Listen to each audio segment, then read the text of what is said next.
So now we are speaking with Maria Kazachenko, who is an assistant professor at CU Boulder and works in solar astrophysics. Her research interests range from the storage of magnetic energy in solar active regions to the release of that energy in solar flares, with an emphasis of comparison and integration of observations with simulations.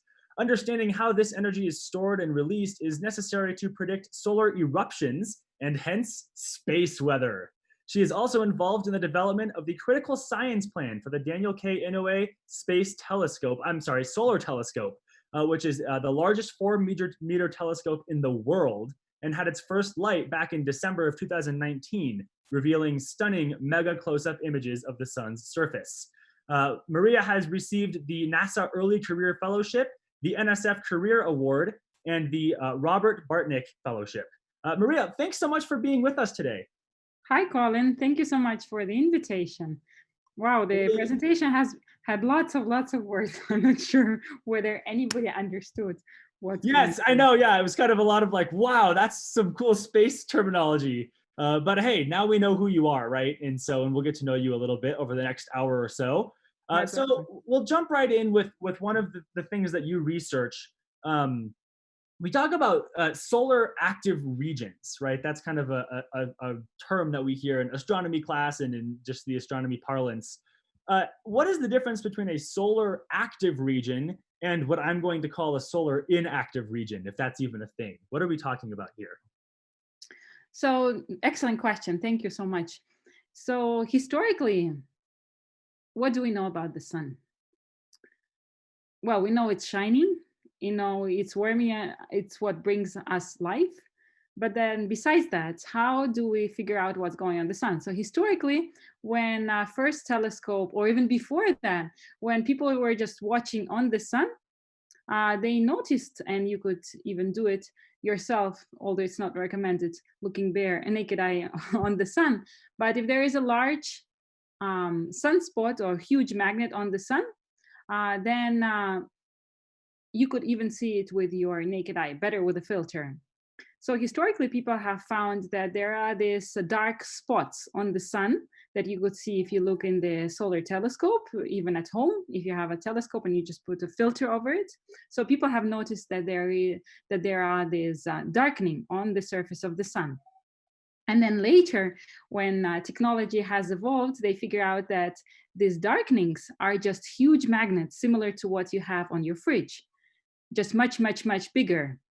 And later we found out that these huge magnets are the places where huge eruptions are happening, and people have called them solar active regions because of the eruptions that they host. So that means that there is active sun, or these magnets or active regions, and inactive sun, which now we know is not true. There is an active sun, which is non-boring, and then there is quiet sun, which is also not boring at all. In fact, you might recall there was an article, news article, all over the place just a couple of weeks ago from Solar Orbiter, a new instrument that has been launched from Cape Canaveral this year. And the Solar Orbiter, they have discovered that whole surface of the sun is covered by these tiny eruptions happening in the quiet sun, meaning outside these huge active regions. So we could simplify our view on the sun that active sun is the place where magnetic field of the sun is strong, where you have these huge magnets. And then inactive sun, or quiet sun that we call, is the place where there is not much activity going on. Even though if you look at it from the Earth, but if you look at it with a high resolution, everything is super active. Right. That seems to kind of be a theme with everyone that we talk with, that, there's really nowhere in the solar system where something isn't happening that's interesting. Exactly. On a star, or a planetary body. There's always something to kind of look at and be like, there's some activity going on. So that's why we're always pushing for even higher resolution. Because you could find something super quiet that's not quiet at all. Sure, yeah. Or you can look a little bit deeper always. Right. Very cool. Mm-hmm. Very cool. And so you said that these active regions have much bigger eruptions. What is it about the active regions that makes their eruptions so much bigger and stronger and release so much more energy? So main thing you should remember about the distinction of active region and non-active region or quiet sun is the strength of the magnetic field. So active regions are these huge fridge magnets on the surface of the sun. And when the configuration of this magnetic field in the magnets changes for some reason, then the energy that is stored in this magnetic field is released as a brightening or as a flare. So in the same way, you could think of the nuclear bomb explosion as a release of energy stored in the atoms. The energy that's released in the flares in this huge eruption is just the energy from the magnetic field that's stored in these active regions. Sounded too complex. It is. And so to kind of help make this, maybe more intuitive or kind of accessible to us non-solar physicists. Right. Are there any viable comparisons between a solar flare and some event that could happen here on Earth? You mentioned a nuclear explosion. Right. Are we even in the same realm at all as far as how big these things are, or is it kind of, impossible to comprehend how energetic? Yeah, so basically, when you think of a solar explosion, it's a change of magnetic fields in the huge fridge magnet that's the size of the state of Colorado. But then the field strength is actually not super high. I mean, it's high, but it's not ridiculously high. The main thing that makes this sunspot release energy is just its huge size. It's just immense. There is just huge amount of plasma that's there, amount of mass that's causing it. It sounds like there's not really they're just so big. You mentioned the entire state of Colorado in size, which is that's pretty big. Right. So one specific thing about the Earth, about the sun, is that the temperature there is extremely high, and the gas there, because of just the extreme temperatures, is in this fifth state of matter called plasma. If we're talking about here on Earth, there are not many places with plasma available. You could think of the Earth's magnetosphere or the layers above the Earth, far above the Earth, where some similar processes happen in the outer layers in the magnetic field, because the Earth has a magnetic field. But apart from that, we only could reproduce something that's happening in solar flares in the lab. So in the lab, for example, in Los Alamos, there are some people doing experiments with much smaller magnetic fields, but nevertheless, they try to understand these unique processes that happen during solar flares. And what happens is that basically the magnetic energy and the magnetic configuration of the sunspot changes its structure. And as a result, the magnetic field stored in this very highly twisted magnetic field is released. So you could think of the rubber band that it's very, very highly twisted, and then all of a sudden you cut the rubber band and then it snaps your face if you're not careful. So the energy is released. So something similar is happening with this very, very highly twisted magnetic fields in sunspots, that when you cut them, when you change their configuration, they just release this huge amount of energy on these huge areas. Sure. Is there any is there any like fear that they'll accidentally create a solar level event in the lab? Like sometimes I wonder, like they talk about trying to create these fusion reactors, right? Which for listeners is how the sun generates some of its energy. And I'm always like, man, what if that like just goes out of hand and then you accidentally start a star in your lab, which I imagine would be very bad. Yeah. Sounds cool, but unfortunately, the experiments that are usually performed in the lab are very simple. So they are super, super tiny flares. You could understand the structure of the field, but you cannot really understand the scales of the event. Yes. You say that's unfortunate, but I think that's probably a good thing that we aren't accidentally starting stars on the surface of the Earth. Scientists always like all the cool stuff. Sure. Like when there is a volcano eruption, I always want to go to see it. Totally. So when you're saying that these, all of this energy is being released and it's moving and towards the Earth, how is that like electromagnetic energy, or are these like actual particles that are heading our way? How is this energy being transferred? Excellent question. So as you mentioned, there are particles coming from these events. That's one thing. There is also light coming from these events. That's another thing. And then, but all of these, they have very different speeds. So typically for particles, it takes days, or it depends on which particles. But usually when you think that it takes light 4.5 minutes to reach Earth. So once the flare happens, you could see the brightening in 4 minutes. And for the other forms, like for example, plasma with magnetic fields actually traveling towards us, those things are called coronal mass ejections. So these are huge clouds of plasma being ejected. For these things, it takes something on the scale of days. And scientists actually work super hard trying to predict when will this cloud of stuff arrive on the Earth? And it's actually not straightforward at all. Sometimes it goes straight at you, sometimes it's curves, sometimes it interacts with other clouds on the way.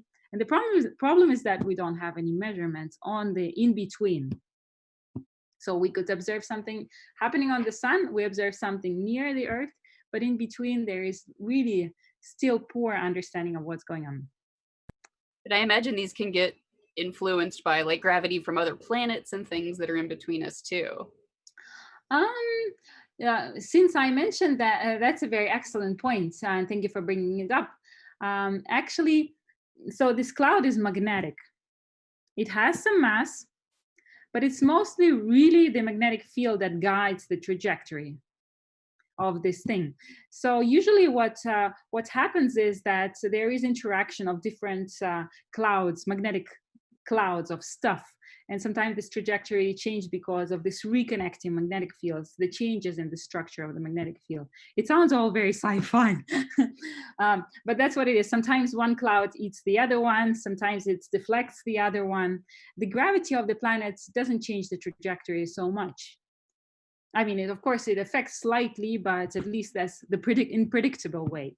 But what's really is the unknown is the structure of these bubbles above the sun. And the thing is that we cannot really directly observe them because they're all transparent. I know that you just said literally right now that we can't, it's hard to observe, this path that these clouds take or predict that. But, and this might be a really ignorant question, I'm not sure, but I'll ask it anyways. Is there a significant magnetic field just in the region of space between the sun and the Earth? Not with, like, if you kind of exclude that of the planets and other planetary bodies, is there any sort of magnetic influence that these big clouds of particles interact with on the way there? Or if we said we only have the sun and the Earth, just in this thought experiment, could the cloud theoretically just travel straight to the Earth and not kind of move around because there's nothing in space magnetically to interact with it? Yeah, so that's a very interesting question. What's the structure of the magnetic field outside the sun? And the sun is obviously dominates, but the sun is also rotating. And the structure that the sun creates when it's rotating is similar to ballerina skirts. So the woman who is dancing with a very long skirt has this beautiful weaving dress around her. And actually the structure of this magnetic field is actually called the ballerina skirt. So as the sun rotates, you have the structure of the magnetic fields that winds around the sun. And typically the stuff just follows, the plasma follows this path. Now, if there is a very large perturbation, like the coronal mass ejection from flares, then you could change the structure because the field is much stronger. How will it change? Good question. And because we are so much interested in the structure of this magnetic field, specifically for being able to predict what's going on with the weather outside of Earth. That's the main reason why NASA keeps sending instruments to try to answer the questions. What's the structure of this outer magnetic fields of the sun? You might have heard of Parker Solar Probe instrument.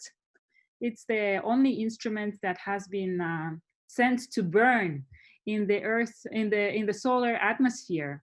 And what it is hoping to understand is what's the structure of the magnetic fields, what particles are and how do they fly in this weird environment. One of the interesting discoveries that has been published in December in, I believe, Nature journal, is that they found that the magnetic field close to the sun is not smooth at all. They discovered so-called switchbacks when the magnetic field keeps changing from north to south, north to south. Imagining if you are camping somewhere in the mountains of Colorado and all of a sudden instead of north, you see north, south, north, south, north, south, and these changes happen on the time scales of seconds, so super fast. What is causing them? Now there are theories that try to explain them, and usually with solar physics, there are more theories than observations. And scientists are trying to understand what's causing these. So, I know that this is kind of probably a very broad, encompassing question, but it sounds like kind of what we're talking about, the path between when this cloud leaves the sun and moves towards its direction, towards Earth or maybe just into space in general.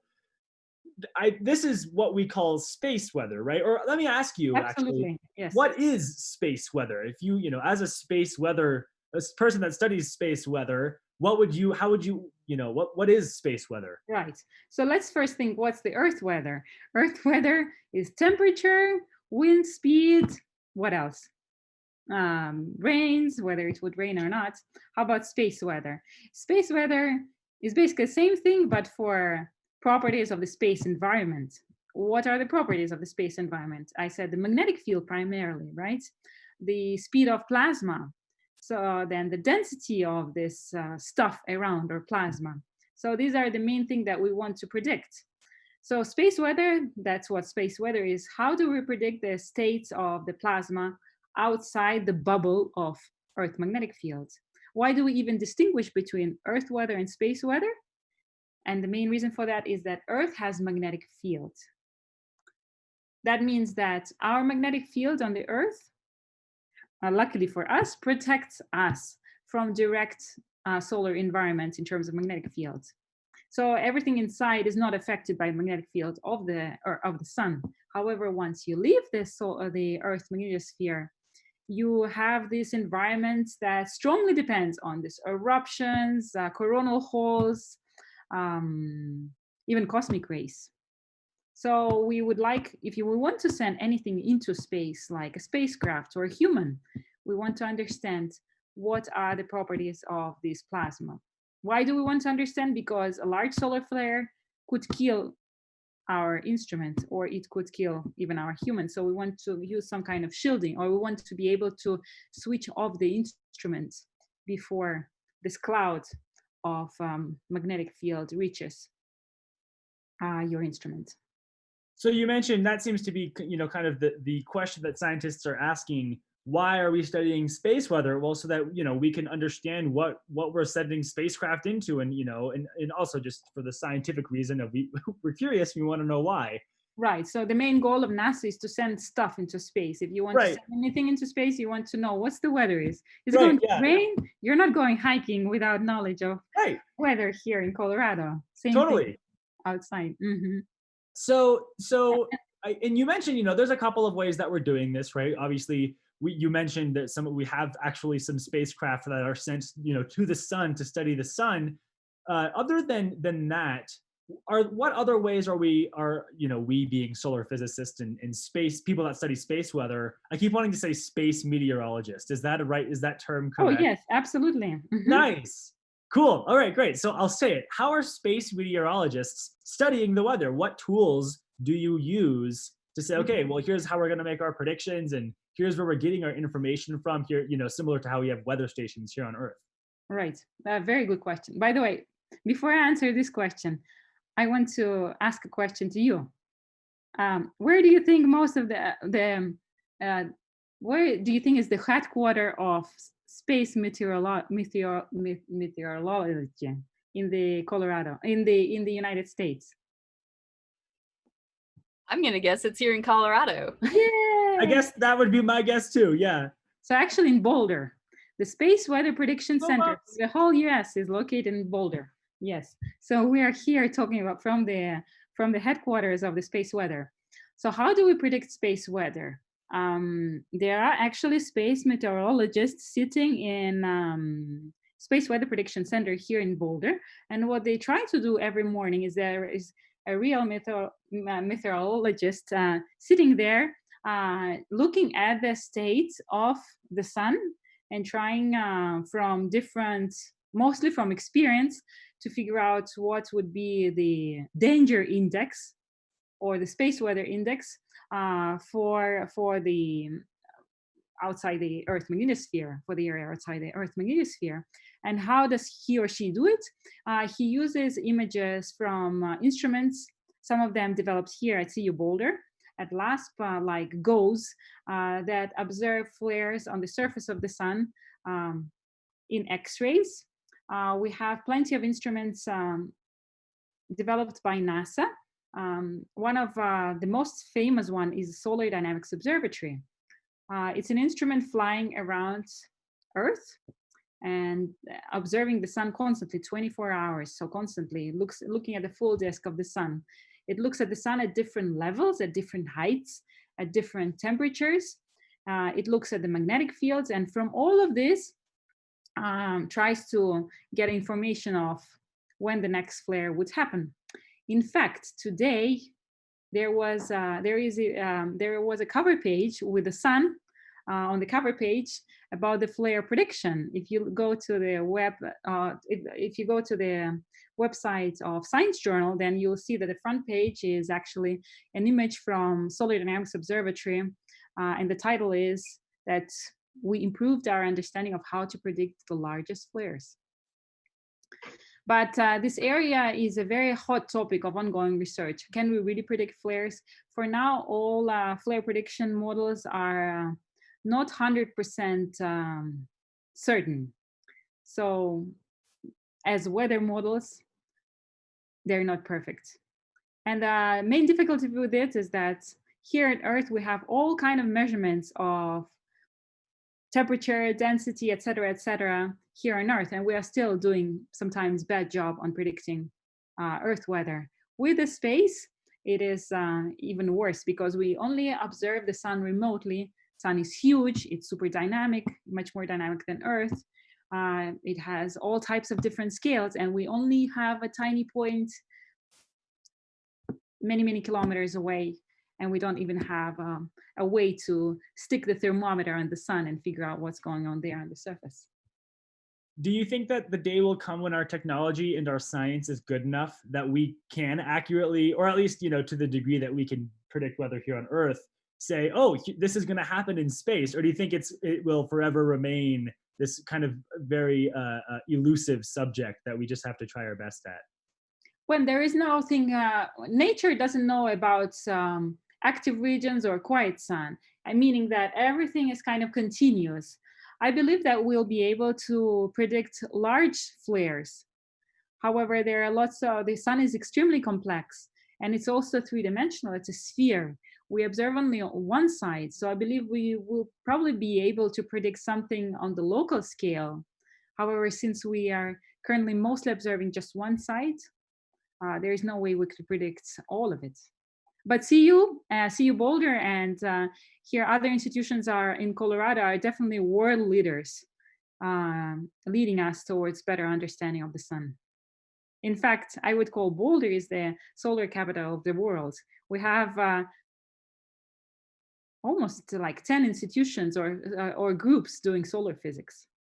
Whenever I drive into Boulder, I live south of Boulder, right? So when I drive in, I'm coming from the south of Boulder. And always, as I'm driving up Highway 93, which is also Broadway, on my left-hand side towards the mountains, there's all these laboratories.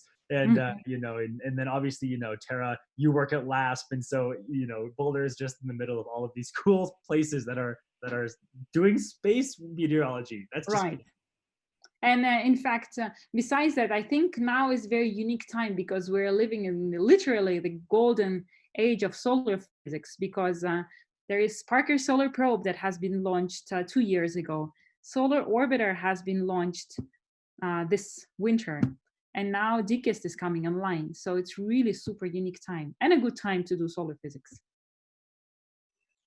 Which is a perfect segue into the next thing we wanted to ask you about, which is we mentioned in your intro, you're involved in the development of the critical science plan for the DECIS telescope. Can you tell us a bit about what the science plan is and what kind of things DECIS is looking at and looking for? Right. So what is DECIS? The DECIS is Daniel K. Inouye Solar Telescope that is being built and almost finished on Hawaii, on the top of the Mount Haleakala on the island of Maui.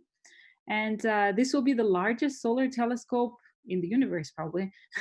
It has, why do I say that it's a solar telescope? Because unlike most of the telescope, solar telescope observes the sun. And it has to do a bunch of tricks to be able to observe the sun because the sun is extremely bright. So you have to observe it without burning your instruments. It's the largest solar telescope in the world. It has a diameter, the mirror diameter is 4 meters. So it's really, really large. And it will be observing the sun with the highest ever spatial resolution. And even though DECIS has problems with amount of light, there is a funny problem of light starvation that basically means that when you try to get the light in a very, very narrow wavelength where you could observe your specific favorite phenomena, there is actually not enough photons. So that's one of the reasons the telescope has to be big, so that you have the largest amount of light possible to be able to study your phenomenon. So DECIS is a beast. What do I mean by that is that it is extremely complex telescope. It is on the edge of innovations and technology. There are lots of technical tasks that had been to be resolved to figure out how DECIS would work. There are many things besides resolution that we will observe for the first time. We will for the first time observe the magnetic field in the solar corona in the limb. I haven't talked about solar corona this time, but solar corona is basically something that you see during solar eclipses. When the sun, the solar disk blocks the center of the sun. When it happens, you could all of a sudden see that there is this faint, super faint area around the sun called solar corona, which is basically this outer magnetic fields in the solar atmosphere. And why are we interested in solar corona is because the solar corona tells us about the structure of the magnetic field. And it is the structure of the magnetic field that defines when and how the solar flare would happen. And so DECIS will bring us all this suite of 4 instruments, 4 or 5 instruments to observe different aspects of the sun. And science group is trying to figure out what are the key questions that DECIS might answer. And because the instrument is so complex, so what has been done during the past several years is that National Solar Observatory, which is the main, well, it's the US Solar Observatory that observes the sun, with the headquarters where? In Boulder. This National Solar Observatory during the last few years tried to figure out what are these key questions that DECIS might answer. And there were a series of workshops organized all over the world, getting input from scientists all over the world, trying to figure out what are these questions. And then the science group gathered together trying to make a list of things that are important, which is an extremely complex task. In fact, this is one of the situations in my life where I really felt that the list of questions is so long that you cannot even capture it in your brain. Because it is extremely complex instrument with a huge number of questions that it might answer. I imagine that, as a science team, being able to give whoever is funding DECIS this huge list of questions and saying, hey, we could just keep answering questions for days and days and months and years with this piece of technology is probably helpful to getting funding for it, because then whoever's paying for it says, okay, this is probably a good investment, versus if you had said, oh, well, we have one question that we want to answer, and then after that, we'll just see what happens. Yes, that makes reviewing of all the proposals extremely challenging, for sure, because nobody could be expert in all of these fields. Yes. But it's a beast, it's a monster, yes. And this instrument will, we already have seen the first light from this instrument, the highest resolution image of the sun in December, I believe. It was on the front page of New York Times. And now slowly the telescope will be reopening each instrument and testing it. Unlike space telescope, where you just open shutter and done, you could go drink your coffee. Here you have, so we will have several years of testing and trying. In fact, the first observational call will be in 2 weeks for deepest observations. And me, for example, with my group here at CU Boulder, we're working on several observational proposals. First is trying to understand the active region, the sunspot magnetic field structure on the surface and above. And another one is trying to understand the structure of this quiet sun, which is not so quiet magnetic field. So you mentioned, oh, go ahead, Tara. Oh, sorry. I said I'd be really interested to see how many proposals you get in this first submission round. Yes, I imagine it would probably be a lot. Right. Yes. Yes. And it's open to pretty much everybody from all over the world, although it's funded by National Science Foundation. But anybody in the world could actually send a proposal for this expensive instrument and get observations from it.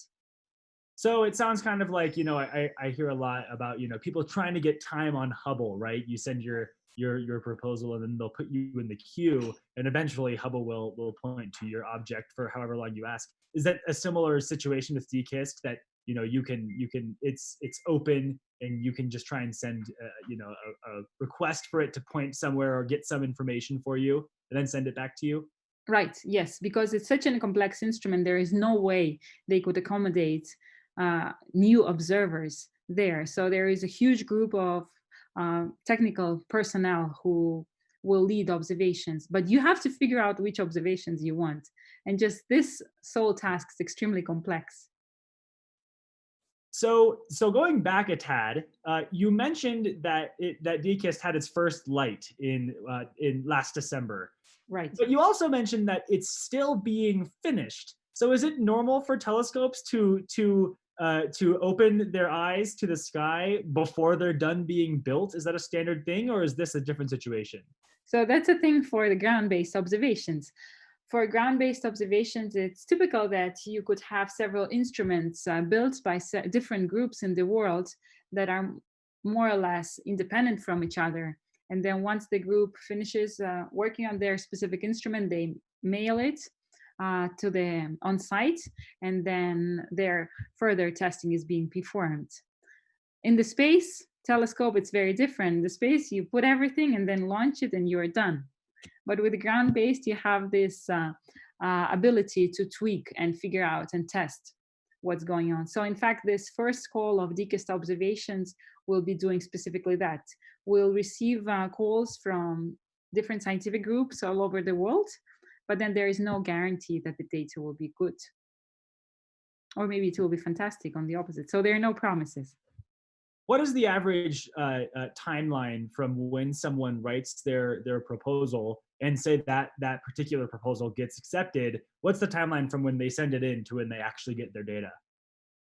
Never happened before, so I have no idea. So now the proposal call is the deadline 15th of August. Anybody could submit if you like, but then we hope to get the observation. The first round of observations should be finished by, I believe, sometime in winter, and then there will be second round of observations.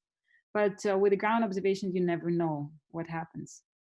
Is this something that costs money? Like, do people have to pay for it as a service, or is this kind of, paid for by NSF and other groups? Yeah, excellent question. So all of this is free to the users, unlike the Hubble proposal, I think, where you have to get some money from Hubble, right? So in this case, yes, you just submit a proposal and then you get your data. Yes, but it's all in this fluid state where we're just figuring it out. So on a little bit of a more personal note, we wanted to ask you, you have such a varied background. You're natively language is Russian, but you also speak English and Spanish and German. You're a classical singer and a pianist and a rock climber. Can you kind of give us an idea of kind of where you started with all of this and how you ended up being a solar physicist? Yeah, good question. I don't know how did I become a solar physicist. I always was just curious about everything, and I always was very lucky to be, including now, to be surrounded by very, very nice people and very talented people. So I always just followed my passions. When I was in the kindergarten, somebody has noticed me singing in the kindergarten. I was invited to go to the music school in Russia along with a general school, and I was playing piano and singing there. And then I went to the English speaking school when I was age of 7. I really like languages. And 5 years later, I already spoke English, so I started learning German. So I guess every time I was born, something new popped up, and then eventually solar physics. But if I could, I would have gladly lived several lives, that's for sure. So I don't think that, for example, solar physics is better than being an opera singing. It sounds like you're kind of doing that, living several lives right now, doing all of these cool things that you do. It feels like you're, living these simultaneous, very cool experiences. I mean, for sure, one of the reasons I selected solar physics is because people are super nice and you really live a cool life. Yes, being you get to travel, you get to do so many things at once, and you have all the flexibility in the world to do whatever you like. Yes. Did you go to school in Russia and then come to the US, or did you go to school in the US or some other country? What was your kind of schooling background? So I went to university at in St. Petersburg, Russia, and I got a math degree there as an undergrad, and then I went for summer school to Sunspot, New Mexico, which is a very small town, to do like a summer internship in solar physics, and I really enjoyed it. And then without thinking too much, I sent my application to do graduate school in solar physics and to Bozeman, Montana. That's one of the famous solar physics groups along with Colorado. And I got accepted, and then I went there for a physics degree and solar physics to do solar physics research. I really enjoyed it. Then I applied for NSF Fellowship to do postdoc at Berkeley, UC Berkeley. And I was very lucky again to end up in a solar theory group at UC Berkeley. And then when DKIST became suddenly a thing, although it was a thing already when I was an intern in Sunspot, New Mexico in 2004, they were working actively on developing ATST, Advanced Technology Solar Telescope, that was later renamed to be DKIST. At that time, I just started doing solar physics. And then in 2018, so 15 years later almost, DKIST became a real thing. And of course, I applied to become a professor here to work with DKIST data. So that was only 2 years ago. And I became lucky to move to Boulder, Colorado to work on this project. And now we're getting closer to getting the data from this unique instrument. So this has kind of been on my mind more and more as I consider personally a career in science, similar to what you've described. And I guess the question is, does it create any difficulty as far as family life, having to move around, from doing your undergrad, then doing an internship, and then doing graduate school, and then your postdoc, and then going and applying somewhere for your professorship? Is that, it seems like you're kind of all over the place really rapidly, at least in terms of a human life. Right. Is that difficult to work with, or does it just kind of fall into place? No, that's a very hard thing. I would say it's the hardest thing about being a scientist. Yes, especially if you choose a very narrow field, then you're in trouble, because there are not very many places where you could go. Most of them, although it's funny, many of my friends from grad school ended up in Boulder because there are just so many jobs in here. But in general, I would say yes, two-body problem is a very difficult problem to solve in science. Sure. I wouldn't even reject it. Yeah. Mm-hmm. Cool. Well, thank you for sharing that. Oh, go ahead. Oh, Tara, sorry, I thought I heard you say something. Oops. So the best thing is always to choose a spouse from non-science background. There you go. That way you don't have two scientists both trying to navigate, their science life map. Yeah. Mm-hmm. So one thing that we always kind of like to ask as we wrap these episodes up is if listeners, Maria, if you could have listeners walk away from this episode with one major takeaway, what would it be? If you want people to walk away, and obviously they can't remember all the details of the episode, but you want them to one thing to stick in their minds, what would it be? Anything that you would want people to walk away with? We're now living in the golden age of solar astronomy. There are several instruments being developed or that have been sent that will help us to answer some of the key questions about our sun. Solar Orbiter, DCAST, Parker Solar Probe, all are coming online. And with this, we'll have better understanding of what's going on in the solar poles. Now we have no idea. What's causing this very hot corona that's much hotter than the surface? We don't know that. And how to predict solar flares? We're still doing pretty bad job with this. Very cool. And just to add one thing to this is that Boulder is a very unique place. I would say it's the solar capital in the world that allows you not just build instruments, but also get a very deep background in solar theory or solar observations. So if you're interested in the sun, go to CU Boulder. Go Buffs. It's funny. That's the other question that we ask a lot is what advice do you give to people that are inspired to study in your field? The advice, go to CU Boulder. Yes, I would say solar physics actually is a very good area. If you're interested in the sun, solar physics is a very good area and very dynamic area. And it's also a quite small area. So almost everybody in your field. People are nice to each other because it's a small field most of the time. And also there are lots of unanswered questions. There are lots of still phenomenological questions about the sun that haven't been addressed, meaning that you open the shutter of your telescope and there is a new kind of phenomena. So it's very exciting. And before we really wrap up here, I just want to ask you one last thing about your science. Is there anything that you wished that we would have gotten to that you didn't get to talk about? Anything that you were particularly excited to share with listeners about what you do? So I'm mostly working on understanding, as you have probably guessed, the magnetic field structure of the solar active regions. I use observations on the solar surface to understand the structure of the magnetic fields above it, the structure that we cannot observe, that it's absolutely crucial if we want to understand solar flares. So in my group, we do all kind of analysis to understand this fascinating phenomenon. And if you're interested more about in solar flares, you could go to today's Science journal article that have been published today. And by the way, so we're recording this 2 weeks before we'll air it. So today is Friday, July 31st. Right. So people that are listening to this will hear it 2 weeks later. But if you want to find this article that Maria is talking about, find the article from Friday, July 31st. That's when today is. All right. Well, I guess I don't know how I found this out. If it was on your website or the CU bio for you.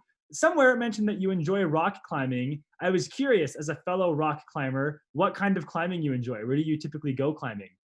Well, we just moved here recently, just 2 years ago, and I have a small kid, so I haven't been doing lots of rock climbing here, but I like the indoor climbing. Yes, before that, in Berkeley, I did lots of indoor climbing. Very cool. So we'll need to catch up to do more rock climbing outside. Sure. Times are calmer. Well, you've got the Boulder Canyon in your backyard, which is a pretty great place to start, I would say. So. Oh yeah. Yep. Cool. Yep. All right, so that is our time. Thank you again so much, Maria, for joining us today. Thank you so much, Sarah. My pleasure.